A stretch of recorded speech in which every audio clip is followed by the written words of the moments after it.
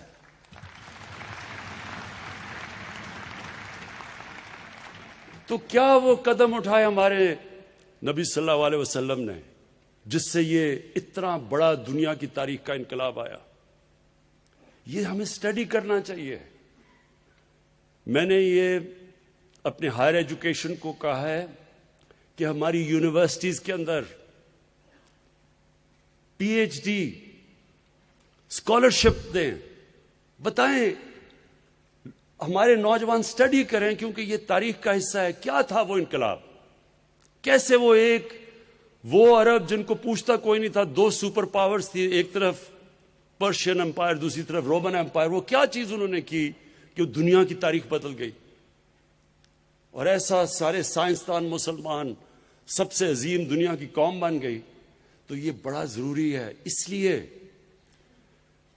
ILF, اس لیے اللہ قرآن میں کہتا ہے کہ نبی صلی اللہ علیہ وسلم کی زندگی سے سیکھو, ان کی سنت پہ چلو.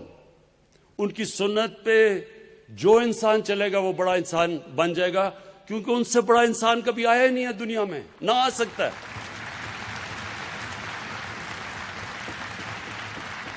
اور جو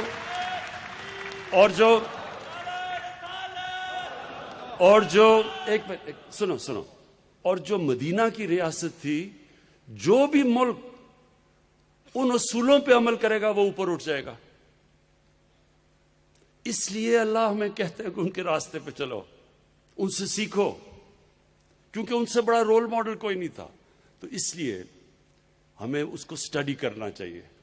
اور اس میں جو نمبر 1 چیز ہمیں نظر آتی ہے, قانون کی بالادستی. اور اس لیے یہ بڑا امپورٹنٹ ٹائم ہے پاکستان میں. یہ آپ سب کو سمجھنا چاہیے کہ یہ ایک پاکستان میں فیصلہ کن وقت ہے. یہ جو سارے بے روزگار سیاستدان اکٹھے ہو گئے ہیں,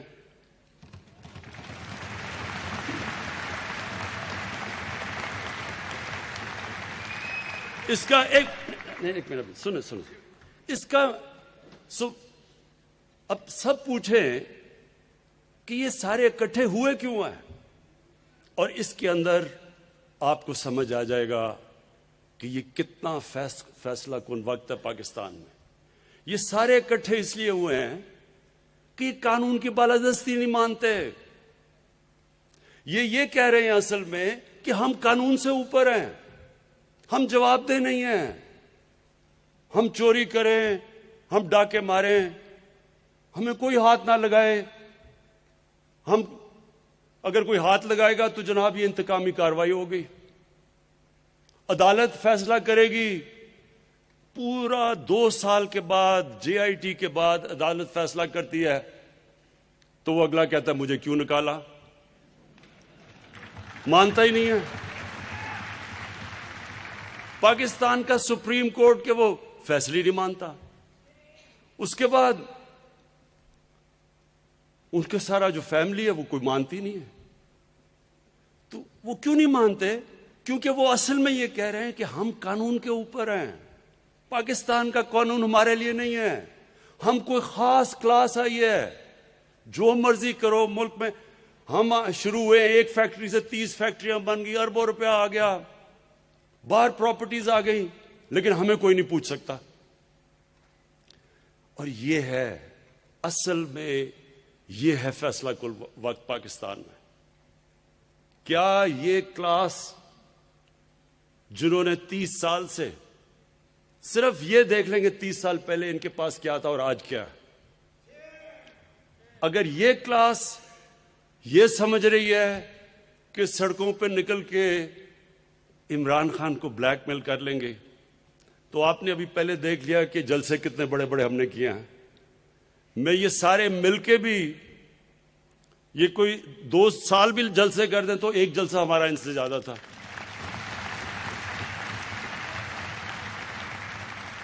اور اس کی وجہ ہے لوگ نکلتے ہیں کسی مقصد کے لیے, کسی نظریے کے لیے نکلتے ہیں.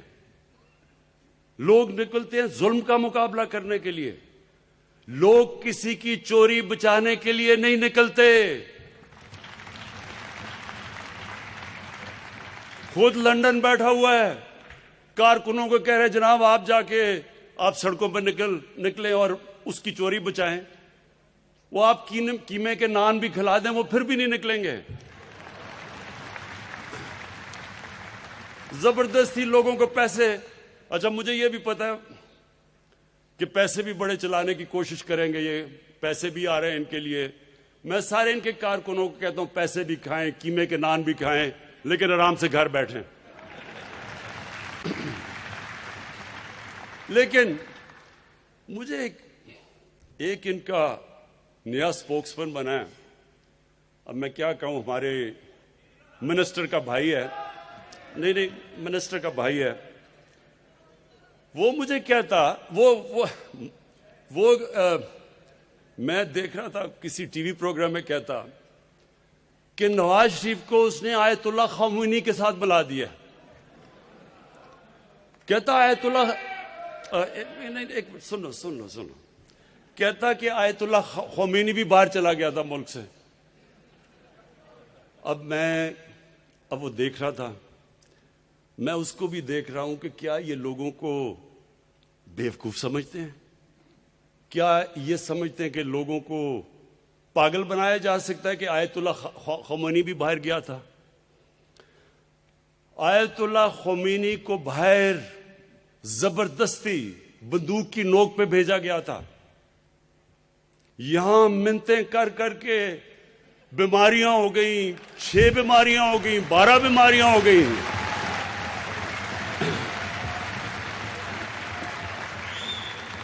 مجھے یاد, اب ہماری کیبنٹ کی میٹنگ ہو رہی ہے, سنیں ذرا.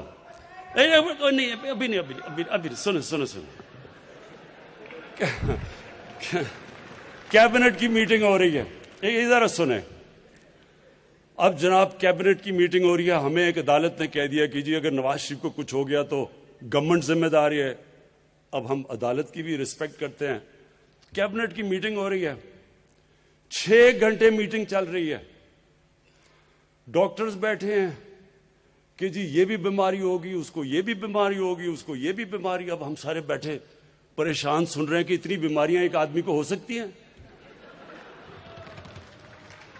جب وہ اس کی ساری بیماریاں بتائیں تو میں دیکھ رہا تھا وہ کیبنٹ میٹنگ میں شیرین مزاری, ہماری ہیومن رائٹس کی جو منسٹر ہیں, اس کی آنکھوں میں آنسو آ گئے.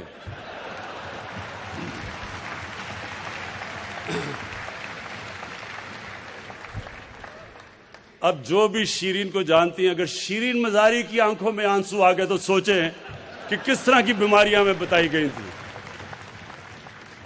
ہمیں خوف آ گیا کہ یہ وہ جہاز کی سیڑھیوں پہ بھی چڑھ سکے گا یا نہیں.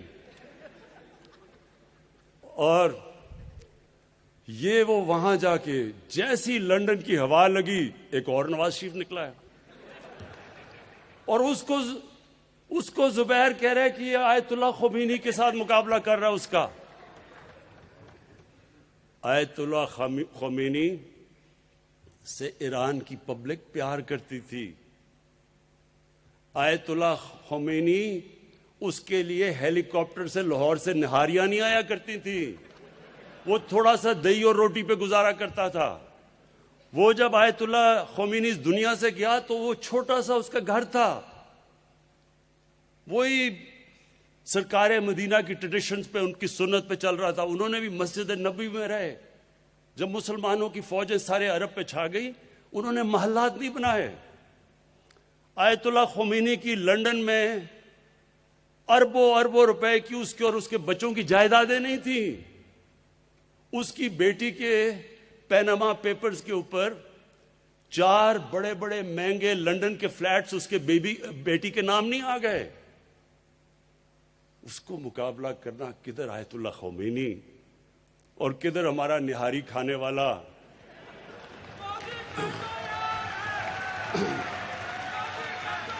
لیکن سنو لیکن پھر ذرا سن لیں. میں نے جب اس کے ساتھ وہ جو سارے ابھی بے روزگاروں کی میں لائن دیکھ رہا تھا، تو ان کو اور جب ان کے بھی سارے لوگوں کو دیکھتا ہوں تو میں سوچتا ہوں کہ کیا ان کو کوئی شرم نہیں آتی کہ ان کے لیڈر نے اس طرح ملک کا پیسہ چوری کر کے باہر لے گیا؟ کوئی شرم نہیں آتی آپ کو کہ پہلی لوگ غربت کتنی ہے ہمارے ملک میں؟ ایک 3 دفعہ پرائم منسٹر،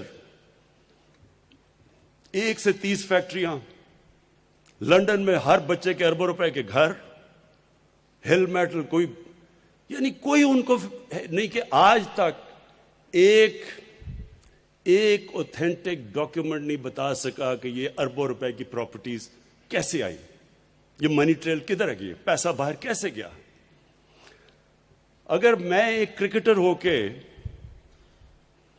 ایک فلیٹ لیتا ہوں 34-35 سال پہلے اور 40 سال پرانے کانٹریکٹ دکھا سکتا ہوں عدالت کو، جب مجھے ضرورت نہیں تھی، میں تو کوئی پبلک آفس ہولڈر نہیں تھا،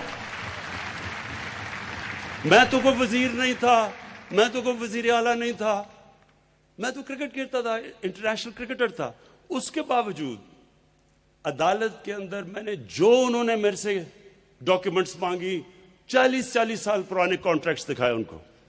تو جو 3 دفعہ ملک کا پرائم منسٹر ایک ڈاکیومنٹ نہ دکھا سکے، تو ان کے جو لوگ ہیں سارے، کیا ان کو کوئی شرم نہیں آتی کہ غریب ملک سے پیسہ لے کے باہر لے گیا؟ میں نے سوچا کہ کوئی اتنا، یا تو بہت ہی بڑا کوئی ڈفر ہوگا جو سمجھے کہ واقعی یہ ایماندار ہے، لیکن پھر چند دن پہلے میں نے دیکھا کہ ان کا ایک سینئر عہدیدار صبح کے 3 بجے کسی خاتون کے گھر تنظیم سازی کرنے چلا گیا۔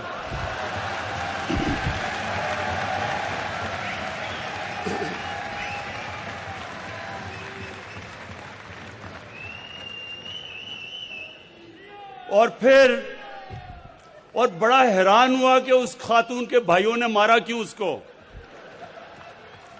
تو پھر میں نے سوچا کہ واقعی ان کی پارٹی میں ایسے لوگ ہیں جو واقعی سمجھیں گے کہ وہ ایمانداری سے پیسہ باہر لے کے گیا۔ دیکھیں، میرے آئی ایل ایف کے باشعور لوگ، آپ سب باشعور ہیں، آپ قانون جانتے ہیں، آپ اس ملک کی فیوچر ہیں۔ یہ ملک، یہ اللہ کی ایک نعمت ہے ہمارے لیے۔ میں آج آپ کو کہہ رہا ہوں کہ اللہ نے جو اس ملک پہ ہمیں دیا ہے، ہمیں نہیں اندازہ کہ اللہ نے کیا کیا نعمتیں بخشی ہیں، لیکن اپنے ذہن میں ڈال لیں کہ کوئی ملک ترقی نہیں کر سکتا جدھر رول آف لا نہیں ہوتا۔ جس ملک کے اور خاص طور پہ حکمران اپنے آپ کو قانون سے اوپر سمجھتے ہیں، وہ ملک کبھی آگے نہیں بڑھ سکتا۔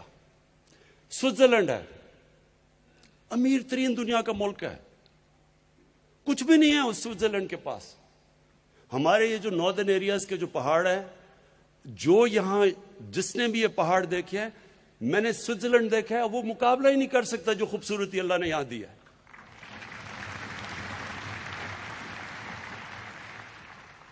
جو زرخ زمین دی ہے، جو ہماری ویرائٹی دی ہے، یعنی اللہ نے کیا چیز نہیں دی اس ملک کو۔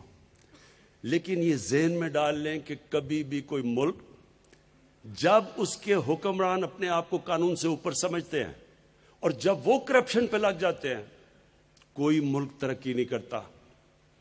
دنیا میں وسائل میں امیر ترین ملک ہیں،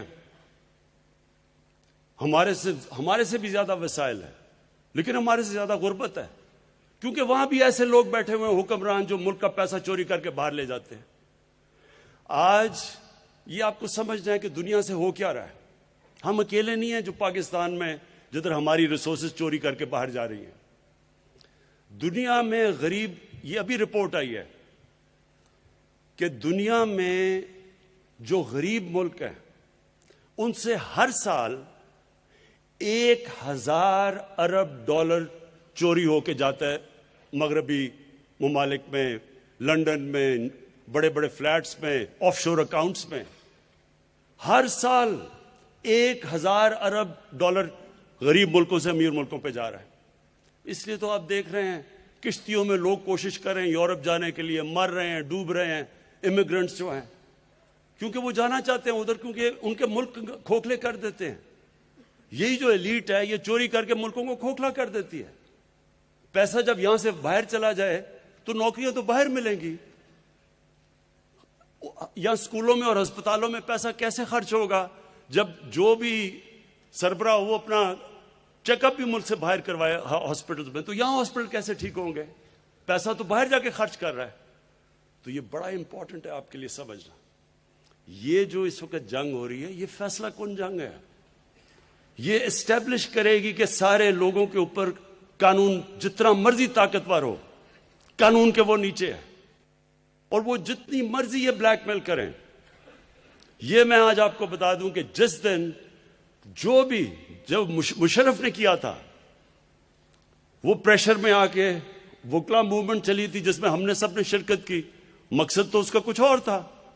ہم تو آزاد عدلیہ چاہ رہے تھے, اور شکر ہے آج پاکستان کی عدلیہ آزاد ہے. لیکن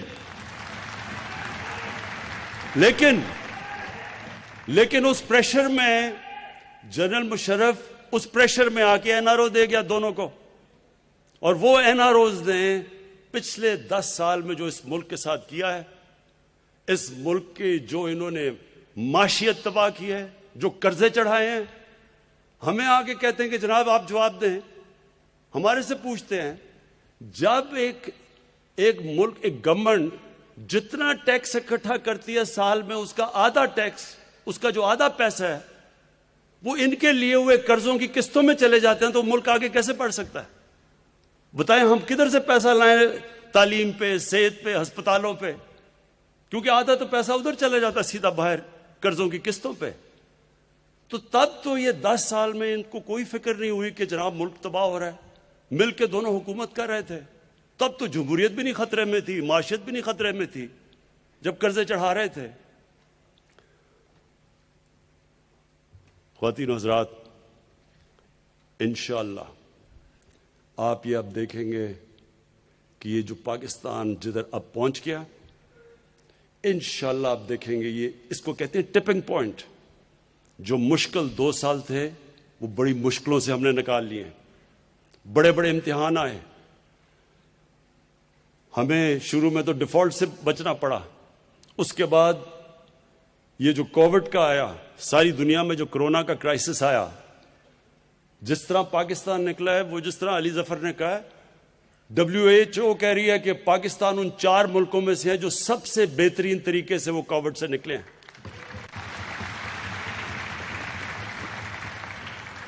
ادھر سے نکلے تو پھر یہ جو ڈاکوؤں کی کولیشن ہے, انہوں نے کوشش کی ہمیں فیٹف کے قانون کے اوپر پھنسانے کی. انہوں نے کہا اگر آپ فیٹف پہ اگر ہمیں بلیک لسٹ ہو جاتے ہیں تو پاکستان کے اوپر سینکشنز لگ جائیں گی, تو معاشرت تو تباہ ہو جائے گی. تو فیٹف کو بلیک میل اس سے کیا ہمیں این آر او لینے کے لیے. این آر او کہتے جی اچھا منافقت دیکھیں, ہم کوئی این آر او نہیں مانگ رہے. وہ جو انہوں نے ہمیں جو کہا جی ہم فیٹف میں تب آپ کے ساتھ چلیں گے اگر 34 شکیں نیب کے قانون کی 38 میں سے 34 شکوں کو چینج کرو, تب ہم فیٹف کے اوپر ووٹ دیں گے. مطلب نیب کو ختم کر دو. اس پہ کوشش کی, بلیک میل کی. جب ادھر سے نکلے تو اب یہ گھبرا گئے. گھبرائے اس لیے ہیں کہ پاکستان اس وقت اوپر جا رہا ہے. اس مہینے آپ حیران ہوں گے سب کہ ساری دنیا میں اس وقت مشکل حالات ہیں. پاکستان میں جو سیمنٹ کی سیل ہوئی ہے پچھلے مہینے, وہ پاکستان کی تاریخ میں سب سے زیادہ ہوئی ہے. جو پچھلے مہینے موٹر سائیکلوں کی جو موٹر سائیکل کی سیل ہوئی ہے پاکستان میں, وہ بھی ریکارڈ سیل ہوئی ہے ایک مہینے میں. اس کا مطلب کہ ملک آگے نکل رہا ہے. اس کا مطلب کہ ہم اب وہ برے بحران سے نکل رہے ہیں. اس لیے بھی ان کو مشکل پڑی ہوئی ہے کہ جلدی جلدی سے تبدیلی لے گورنمنٹ چینج کرو. دیکھیں, اور یہ جو ایک آخر میں 2 پوائنٹس کہنا چاہتا ہوں. انہوں نے یہ جو بات کی, جو پاکستانی فوج کے اوپر انہوں نے جو حملے کیے ہیں اور جو زبان استعمال کی ہے, میں صرف ایک چیز کہنا چاہتا ہوں کہ اگر کوئی بھی ایک منٹ سن اس وقت اگر ہندوستان کا ایجنڈا کوئی بھی لے کے پھر رہا ہے تو وہ یہ لے کے پھر رہے ہیں. پورا پاکستانی فوج کے جو یہ زبان استعمال کر رہے ہیں یہ وہی ایجنڈا ہے جو فیٹف کا ایجنڈا ہے, جو ہندوستان پوری کوشش کر رہا ہے پاکستان کو بلیک لسٹ کرنے میں. یہ وہی ایجنڈا ہے کہ اگر پاکستانی فوج کمزور ہوتی ہے تو آپ خود ہی دیکھ لیں مسلمان دنیا میں اس وقت کیا ہو رہا ہے.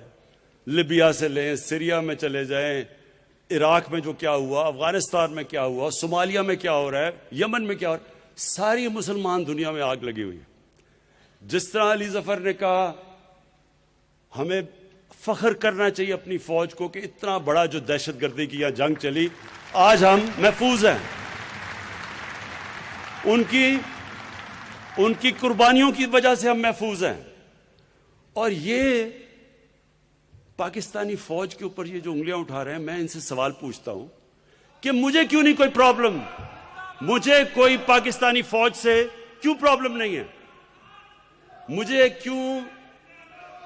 کیوں ہر جگہ پاکستان کی فوج کھڑی ہے پاکستانی گورنمنٹ کے ساتھ, ہر ایجنڈا کے ساتھ کھڑی ہے, ہمیں کیوں نہیں پرابلم. کون سا میرا منشور ہے جس کے پیچھے ہماری فوج نے مدد نہیں کی, بلکہ ادھر جدھر فوج نہیں بھی کرتی, مثلا کرونا میں انہوں نے ہماری مدد کی, فوج کا تو کام نہیں تھا. ہاں کراچی میں مدد کی, جدھر بڑا بچایا, جو نالوں کے اندر انہوں نے فوج کی وجہ سے صفائی کی, بچ گیا کراچی. ایک منٹ سن لیں, ایک منٹ سنیں پلیز سن لیں. تو میں ذرا آج کو بتانا چاہتا ہوں کہ ان کا مسئلہ کیا اور مجھے کیوں نہیں کوئی مسئلہ. یہ آپ نے سب نے سمجھنا ہے کہ یہ ایشو ہے کیا. ایشو یہ ہے کہ اگر آج عمران خان پیسہ بنانا شروع کر دے اور اگر میں یہاں سے پیسہ چوری کر کے باہر منی لانڈرنگ شروع کر دوں تو سب سے پہلے ہماری ISI کو پتہ چلے گا. کیوں پتہ چلے گا؟ کیونکہ ISI ایک دنیا کی ٹاپ ایجنسی ہے, مانتے ہیں اس کو.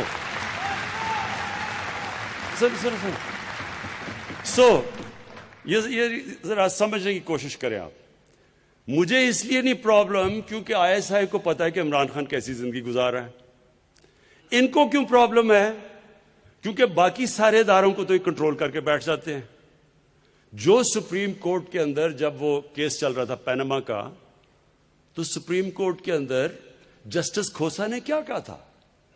انہوں نے کہا سارے پاکستان کے ادارے مفلوج کر دیے گورنمنٹ نے. کوئی بھی پاکستان کا ادارہ انڈیپینڈنٹ فنکشن نہیں کر رہا, نہ نیب کر رہی ہے, نہ SCCP کر رہی ہے, نہ FBR کر رہی ہے. کوئی بھی ادارہ یہ گورنمنٹ کو چیک نہیں کر رہا. جن کا کام چیک اور بیلنس کرنا ہے وہ سارے ادارے کنٹرول کر لیتے ہیں. ایک ادارہ رہ جاتا ہے, اب ان کو پتا ہے کہ پاکستان ISI کو ساری ان کی چوری کا پتا ہے. اب اس کو کنٹرول کرنے کی کوشش ہوتی ہے اور ادھر لڑائی ہوتی ہے. اس لیے تو نواز شریف کی ہر آرمی چیف سے لڑائی ہو جاتی ہے, کیونکہ وہ اس کو پنجاب پولیس بنانا چاہتا ہے. اور کیونکہ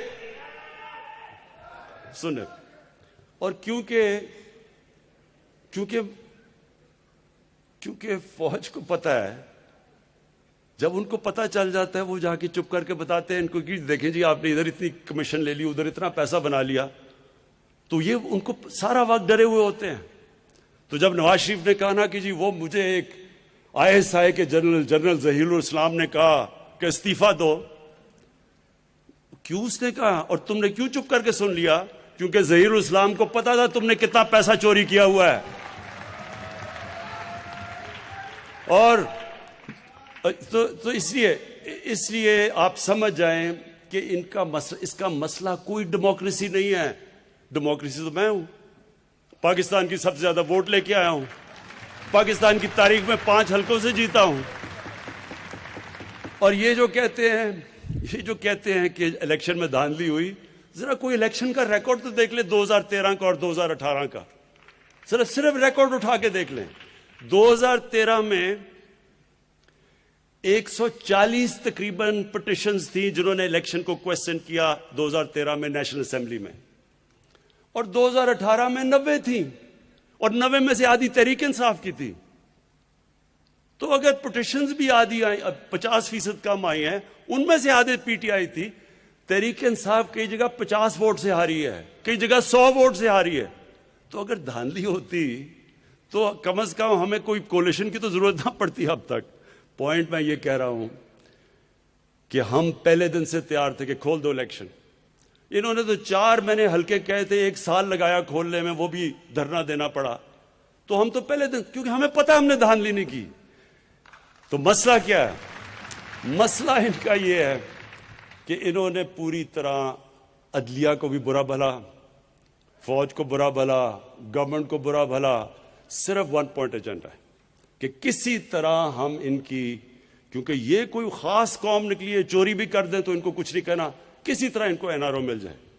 یہ آج آپ کے سامنے سب کے میں کہہ رہا ہوں، جس دن ان کو این آر او ملا، یہ اپنے ذہن میں ڈال لیں، یہ پاکستان کی تباہی ہوگی. پاکستان اس کے بعد نیچے جائے گا، پاکستان میں قانون کی بالادستی ختم ہو جائے گی. اگر ان کو این آر او دینا ہے تو بیچارے غریب لوگ جو جیلوں میں گھسے ہوئے ہیں، ان کا کیا قصور ہے؟ ان کی تو لاکھوں کی چوروں میں بیچارے وہ جیلوں میں پڑے ہوئے ہیں، اور یہ اربوں کی چوری والے کہہ رہے جی ہمیں معاف کر دو. تو آخر میں ان کو بھی پیغام دینا چاہتا ہوں کہ آپ نے جو مرضی کرنا ہے، جتنے مرضی جلسے کرنے ہیں، جدھر آپ نے قانون توڑا، میں آپ کو آج واضح کر رہا ہوں کہ میں سیدھا آپ جیل میں جائیں گے، اور وہ جیل میں نہیں، اب وی آئی پی جیل میں نہیں جائیں گے، اب جائیں گے جدھر عام بیچارہ غریب آدمی، غریب جدھر مجرم جاتا ہے.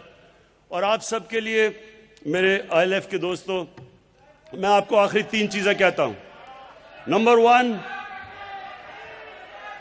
سن لیں. نمبر 1، انشاءاللہ سارے میں وکیلوں کو ہیلتھ کارڈ دلواؤں گا.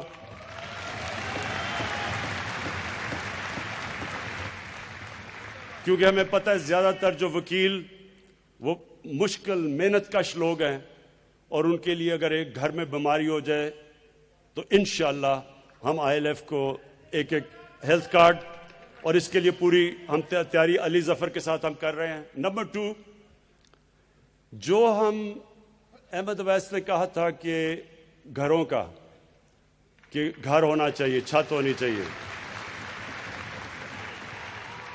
اس کے لیے نیا پاکستان جو ہم ہاؤسنگ بنا رہے ہیں، اس کا مقصد کیا ہے؟ اس کا مقصد یہ ہے کہ دیکھیں، لوگوں کے پاس کیش نہیں ہوتا گھر خریدنے کے لیے.